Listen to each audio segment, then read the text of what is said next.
The posthumous memoir of Virginia Giuffre has been published, in which she recounts allegations against Britain's Prince Andrew and the late US sex offender Jeffrey Epstein.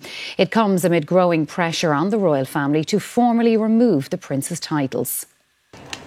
Described as her last word, today's publication of the posthumous memoir of the late Virginia Giuffre is the moment the royal family had been dreading. It forced last Friday's announcement that Prince Andrew would no longer use his royal titles.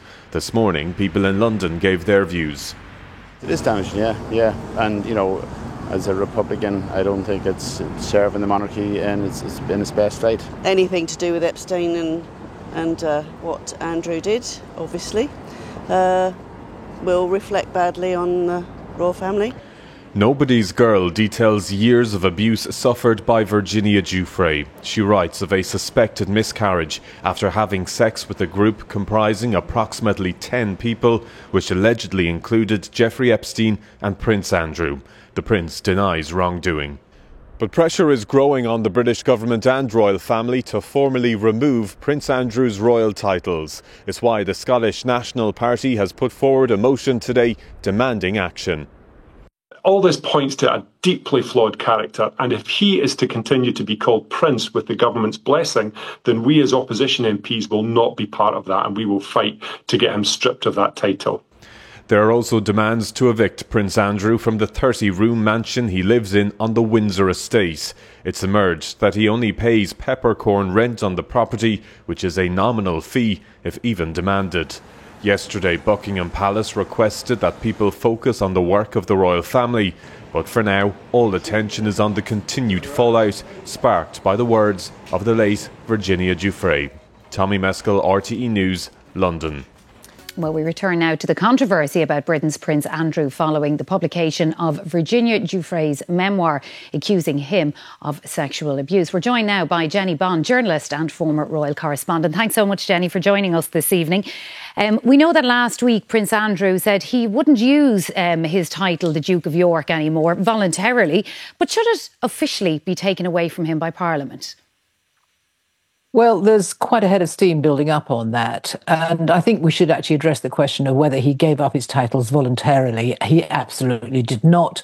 I think he was forcibly lowered onto the sword by the King and by Prince William. They absolutely felt that he had to relinquish those titles, but they gave him the good grace to make it look as if he had decided that. It's absolutely not the case. But now people are saying, no, it's not enough. And it's not just the public and some of the media, but it is beginning to be members of Parliament now who are saying this cannot be allowed to go on. He has to be made and stripped of his princehood, if you like, which is his birthright. But it can be done. It has been done more than 100 years ago by princes who fought in the First World War. Now, Andrew is not at war with Britain, but Britain is becoming rather at war with the Duke, ex-Duke, I should say. And he hasn't been honest with the public, and yet he continues to live in this 30-room mansion in the grounds of Windsor. How does that sit with the public? Because he's paying what's known as a peppercorn rent, so he doesn't pay for it. No, and that seems to be part of the big story today. We now know that he has paid this peppercorn rent. In fact, no rent really at all for 22 years. Though he did, to be fair to him, he did pay £7.5 million for it to be refurbished. That was a requirement of the lease, and he did pay £1 million to take on the lease. But since then, it would seem he has paid virtually nothing. And I just think the optics of it are so bad. A disgraced prince, a man who's been labelled disgraced by senior politicians today, to be living in this vast mansion in Windsor Great Park. There is really a baying now from the press and from the public, and I think from Parliament, to get him out of Royal Lodge. And in my experience, when that group of people are baying for blood, then they usually get their prey.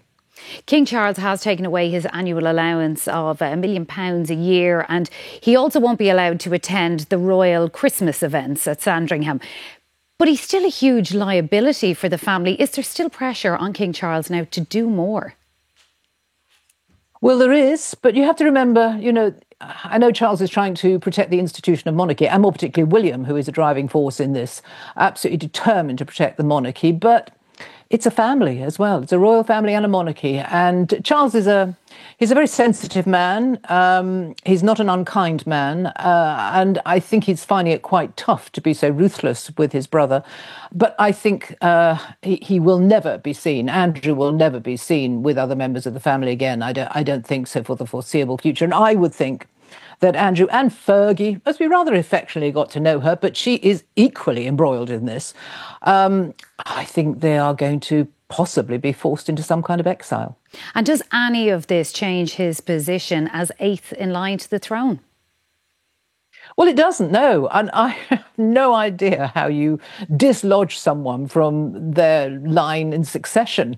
I can't think of a single precedent for that. But people are crying for that. There have been noises made about that. I doubt it will go that far.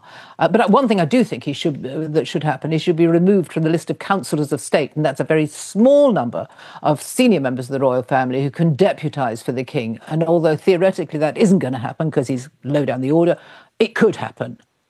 And I think he should summarily be removed from that list. The book that was published today, most of the allegations have been aired before. But is there a likelihood of the police looking again into the interactions between Prince Andrew and Virginia Giuffre?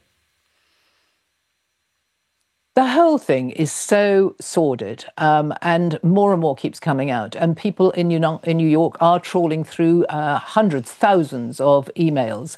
And I think the palace knew that more was going to come out. And I think there will be further information. As you say, it's so sad that posthumously this book has been published by this young woman who says that she was sexually abused by all sorts of people and claims that she had sex with Prince Andrew. Of course, we have to say that he's always vigorously denied all these accusations.